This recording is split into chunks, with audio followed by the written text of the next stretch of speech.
O sol nas montanhas de Moabe brilha sobre tendas e poeira. Israel está acampado à beira do Jordão. À frente, a terra prometida. Atrás, 40 anos de deserto. O povo que saiu do Egito não é mais o mesmo. Agora são guerreiros. São um exército formado pelo fogo, pela fé e pelas provações. Do alto dos montes um homem observa. Balaão, o profeta contratado por Balaque, o rei de Moabe. Ele veio para amaldiçoar, mas o Deus de Israel transformará sua maldição em bênção. O deserto ainda não acabou, mas a promessa está próxima, e o Senhor continua guiando seu povo, com nuvem de dia e fogo à noite. Este é o último trecho da jornada. O momento em que Israel deixará o pó do deserto para tocar as margens da herança. Capítulo 23. As palavras de Balaão. Balaque ergue 7 altares no topo do monte. Balaão oferece sacrifícios e espera a visão de Deus. O vento sopra entre as pedras. O silêncio pesa. Então a palavra vem. Balaão abre a boca e fala o que não esperavam. De Arame trouxe Balaque, o rei de Moabe. Mas como amaldiçoarei a quem Deus não amaldiçoou? Vejo um povo que habita só, um povo que não se mistura entre as nações. Balaque se levanta furioso. Eu te chamei para amaldiçoar e tu o abençoas. Mas Balaão responde com serenidade. Só posso dizer o que o Senhor me põe na boca. Eles sobem a outro monte, novos altares, novos sacrifícios. Mas o céu permanece o mesmo. Balaão fala de novo. Deus não é homem para mentir, nem filho de homem para se arrepender. Se prometeu, cumprirá. Eis que recebi ordem de abençoar, e ele abençoou, e eu não posso revogar. A voz do profeta ecoa entre as rochas. Balaque se cala. O destino de Israel está selado. Capítulo 24. A profecia da estrela. Balaão já não busca encantamentos. Sente o Espírito de Deus vindo sobre ele. Olha para o acampamento de Israel, organizado tribo por tribo, e começa a falar com voz solene. Quão formosas são as tuas tendas, ó Jacó, como jardins junto aos rios, como cedros plantados pelo Senhor. De ti sairá uma estrela. Um cetro se levantará de Israel, ferirá Moabe e dominará sobre as nações. As palavras queimam como fogo. O rei Balaque se levanta em fúria. Vai-te embora. Eu te proibia de abençoá-los. Mas Balaão responde com calma. Não posso fazer senão o que o Senhor me ordena. E antes de partir, anuncia o destino dos inimigos. Amaleque perecerá. Assur será humilhado, mas Israel habitará em segurança. E Balaão desce da montanha, deixando para trás o rei enfurecido e o eco da profecia. Capítulo 25. A queda em Peor. O povo acampa em Sitim. As filhas de Moabe se aproximam com festa e vinho, convidam os homens de Israel para os sacrifícios dos seus deuses. A idolatria entra silenciosa no acampamento. Baal Peor, o deus estrangeiro, recebe adoração que deveria ser de Igawh. A ira do Senhor se acende. Uma praga devasta o povo. Moisés cai com o rosto em terra. Os anciãos choram. O caos toma conta do acampamento. E no meio da tragédia, um homem se levanta. Finéias, neto de Arão. Vê um israelita trazendo uma mulher midianita à vista de todos. A lança atravessa ambos dentro da tenda. O sangue sela o zelo. A praga cessa. E o Senhor diz: Finéias teve zelo pela minha honra. Farei com ele uma aliança de paz e sacerdócio eterno. O silêncio volta. E o povo entende que o pecado no acampamento é mais mortal do que o inimigo à distância. Capítulo 26. O segundo censo. O Senhor falou a Moisés e Eleazar: Contem de novo o povo, os que restaram, os que sobreviveram ao deserto. Homens caminham entre as tribos. Contam, registram, anotam nomes e números, mas algo é diferente. Quase ninguém da geração antiga está ali. O deserto os levou. Só Josué e Calebe permaneceram. Os números mostram uma nova nação. Os guerreiros estão prontos. Os jovens olham para o Jordão. A terra prometida não é mais sonho, está diante deles. O Senhor diz: dividam a terra por sorteio, conforme as tribos. Cada família receberá sua herança, e no fim da contagem, o povo percebe. Deus manteve sua palavra, mesmo quando o deserto tentou destruí-la. Capítulo 27. As filhas de Zelofeade. Entre as tribos, 5 mulheres se aproximam da tenda: Maala, Noa, Hogla, Milca e Tirza, as filhas de Zelofeade. Elas se ajoelham diante de Moisés. Nosso pai morreu no deserto sem filhos homens.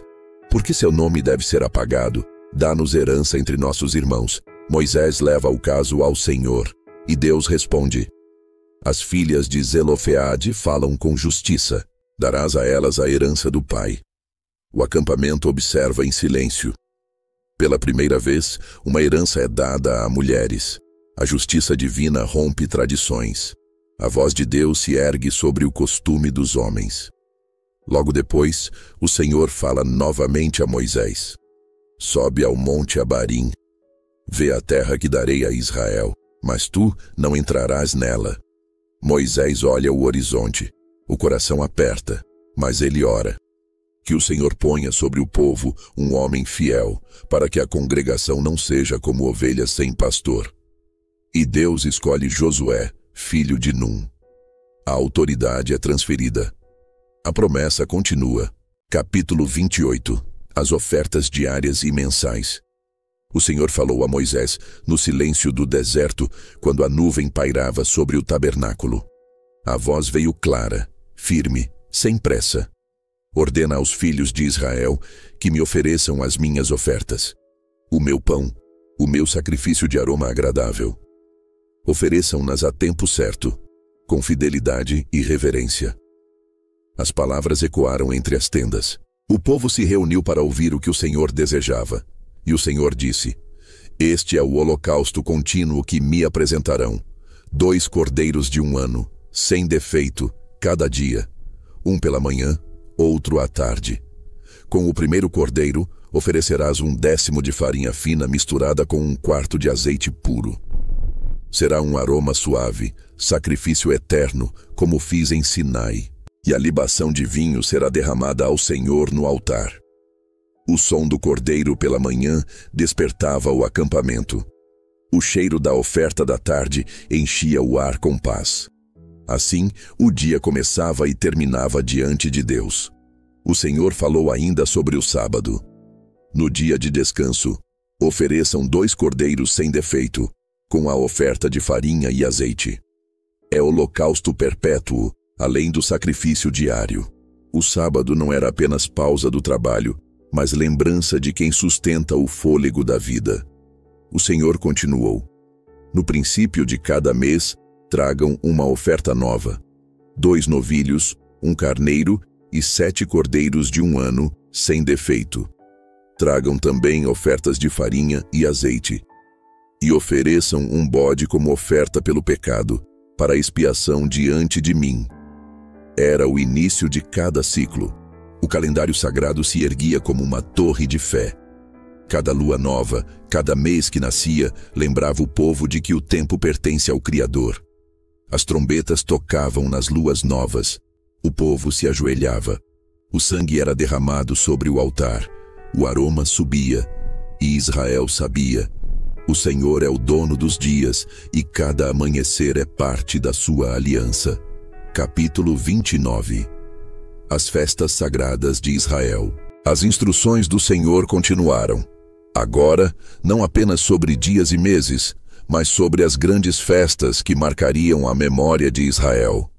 O Senhor falou: no 7º mês, no 1º dia, tereis santa convocação. Será o dia das trombetas, não fareis trabalho. Oferecereis holocausto de aroma agradável. O som das trombetas enchia o vale. Era o toque da lembrança, um chamado ao arrependimento, um sopro de renovação. As famílias acendiam lâmpadas, os anciãos erguiam as mãos e o povo esperava a purificação. O Senhor disse: no 10º dia deste mês, tereis o dia da expiação. Humilhai as vossas almas, oferecei ao Senhor ofertas em fogo. O deserto parava, as vozes se calavam. O sumo sacerdote entrava no Santo dos Santos. A fumaça do incenso cobria o propiciatório, e Israel esperava em silêncio o perdão. Depois, o Senhor falou sobre a festa mais longa e alegre. No 15º dia deste mesmo mês, começará a festa dos tabernáculos. Durante 7 dias, oferecereis holocaustos ao Senhor. O povo construía cabanas com ramos de palmeiras e salgueiros. As crianças riam nas tendas. As fogueiras iluminavam o acampamento. Era o tempo da alegria, tempo de lembrar que o Senhor habitou com eles no deserto. A cada dia, as ofertas aumentavam. 13 novilhos no primeiro, 12 no segundo, até 7 no último. E ao 8º dia, uma santa convocação. As trombetas soavam pela última vez. As oferendas eram trazidas ao altar. O povo chorava e cantava ao mesmo tempo. Era o fim de um ciclo, mas também o recomeço. Assim, o Senhor ordenou festas que uniam tempo e eternidade. Dias santos que lembravam que a vida não é apenas passagem, mas celebração constante da presença divina. E Moisés falou a todo o povo, transmitindo fielmente tudo o que o Senhor havia mandado. As palavras foram escritas, os dias foram guardados, e as gerações futuras saberiam. Cada oferta, cada festa, era um lembrete de que Deus caminha com seu povo, dia após dia, mês após mês, até a plenitude da promessa. Capítulo 30. Votos e promessas. O Senhor falou a Moisés, quando o acampamento repousava nas planícies de Moabe. A voz divina se ergueu entre as tendas. Quando um homem fizer voto ao Senhor, não quebrará sua palavra. Cumprirá tudo o que prometeu. As promessas diante de Deus eram selos de fé. Não bastava falar, era preciso cumprir. E o Senhor também estabeleceu ordem entre as famílias. Se uma mulher fizesse voto estando na casa de seu pai, e o pai o aprovasse, o voto seria válido. Mas se ele o anulasse, a promessa seria cancelada, e o Senhor não a culparia. Assim também com a esposa. O marido poderia confirmar ou anular o voto feito por ela. Não por domínio, mas por responsabilidade compartilhada na aliança familiar. Deus ensinava que o compromisso não é apenas com os lábios, mas com o coração que o pronuncia. As palavras de Moisés ecoaram no acampamento, e o povo entendeu que jurar ao Senhor é algo santo. O silêncio entre as tendas tornou-se reverente, pois agora sabiam. As palavras ditas ao céu têm peso de eternidade. Capítulo 31. A guerra contra Midian. O Senhor falou a Moisés com voz solene. Vinga os filhos de Israel dos midianitas. Depois disso, te recolherás aos teus pais. Moisés reuniu 1000 homens de cada tribo, 12.000 ao todo. Finéias, o sacerdote, foi à frente com as trombetas e os vasos sagrados. O vento soprou quente. O exército marchou em silêncio. O Senhor lutava com eles. Os reis de Midian caíram. E entre os mortos estava Balaão, o adivinho, aquele que tentara amaldiçoar o povo de Deus. As cidades foram incendiadas. O ouro e o gado foram tomados como despojo, mas antes de entrarem no acampamento, Moisés ordenou: purifiquem-se. Nenhum guerreiro tocará na tenda até passar por purificação. Tudo o que pode ser lavado, será lavado. Tudo o que não pode, passará pelo fogo. Assim o Senhor ensinava que até a vitória deve ser consagrada. Nada é sagrado sem pureza. Nada é vitorioso sem obediência. O despojo foi dividido conforme a ordem divina. Metade para os guerreiros, metade para o restante do povo. E uma porção separada ao Senhor como tributo. A guerra terminou, mas a lição permaneceu. A santidade não termina com a batalha, ela começa nela. Capítulo 32. As tribos do lado oriental. As tribos de Ruben e Gade possuíam muito gado. Viram que as terras de Jazar e Gileade eram férteis. Aproximaram-se de Moisés e disseram: Estas terras são boas para o rebanho.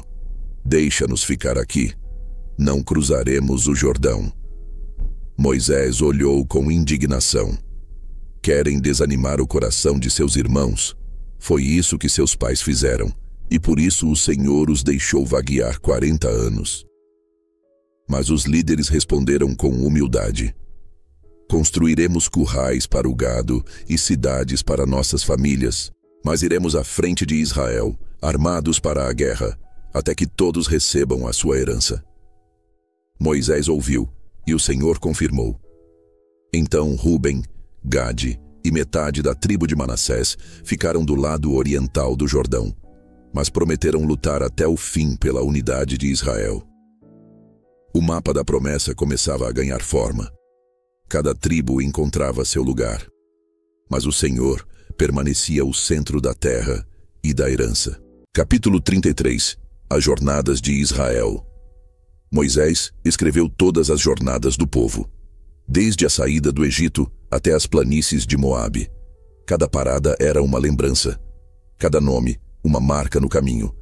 De Ramessés a Sucote, de Mara, onde as águas eram amargas, até Elim, onde havia 12 fontes. De Refidim, onde a rocha jorrou água, até Sinai, onde Deus falou em fogo. O livro das jornadas era mais do que um registro. Era a memória viva da fidelidade de Deus. O Senhor disse: Quando entrarem na terra de Canaã, expulsem todos os ídolos, destruam os altares pagãos e tomem posse da terra que eu vos dou. A promessa não era apenas um território. Era uma nova vida, limpa de impurezas, sustentada pela presença divina. Capítulo 34. Os limites da terra prometida. O Senhor falou a Moisés nas planícies de Moabe, junto ao Jordão. Esta é a terra que darei por herança a Israel. E Deus descreveu os limites, do deserto de Zin ao Neguebe, do Mar Grande às montanhas do Líbano, do Jordão até o Mar Salgado. Cada fronteira era palavra divina, cada direção, uma promessa traçada. O Senhor também escolheu os líderes que repartiriam a terra por sorteio. Josué e Eleazar guiariam o processo. As tribos receberiam conforme a mão de Deus, não conforme o desejo humano. Assim, até os limites do território foram definidos pela vontade do Altíssimo. Capítulo 35. As cidades dos levitas e de refúgio. O Senhor falou a Moisés: Da herança das tribos darei cidades aos levitas. Eles habitarão nelas e cuidarão do meu santuário. Foram designadas 48 cidades. 6 delas seriam cidades de refúgio, onde aquele que matasse alguém sem intenção poderia fugir e viver até o julgamento. A justiça de Deus era perfeita. Punha limites à vingança, mas não negava a responsabilidade. O homicida voluntário morreria, mas o inocente teria abrigo até a morte do sumo sacerdote. A vida do sacerdote era o fio que ligava o perdão à justiça. E o Senhor disse: Não contaminem a terra onde vivem. O sangue derramado a profana. Somente o sangue de quem derramou poderá purificá-la. A voz do Senhor ensinava o valor da vida. A terra prometida seria santa, porque Deus habitaria no meio do seu povo. Capítulo 36. As heranças e o encerramento. As famílias da tribo de Manassés vieram a Moisés. Se as filhas de Zelofeade se casarem com homens de outras tribos, a herança passará para outros povos. E o Senhor respondeu: Elas podem casar-se com quem quiserem, mas dentro da tribo de seu pai. Assim, a herança permanecerá no meio de Israel. As filhas obedeceram, casaram-se com seus parentes, e o nome de Zelofeade permaneceu entre as gerações. O sol começava a se pôr nas planícies de Moabe. O Jordão reluzia à distância. Do outro lado estava Canaã, o fim do deserto, o início da promessa. O povo olhava e esperava. Moisés olhava também, mas sabia que seu caminho terminaria ali. O Senhor havia sido fiel. Cada passo, cada noite fria, cada manhã ardente, Deus estava presente. O deserto havia purificado. A promessa estava madura, Israel estava pronto. E assim termina o livro de Números, o livro das contagens e das jornadas, das murmurações e das vitórias, das quedas e das restaurações. Um povo moldado pela poeira, forjado pela fé, guiado pela presença. Deus os tirou do Egito, os sustentou no deserto e agora os posiciona diante da terra prometida.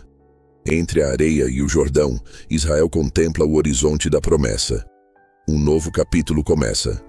E o Deus que os guiou pelo deserto continuará com eles na terra da herança.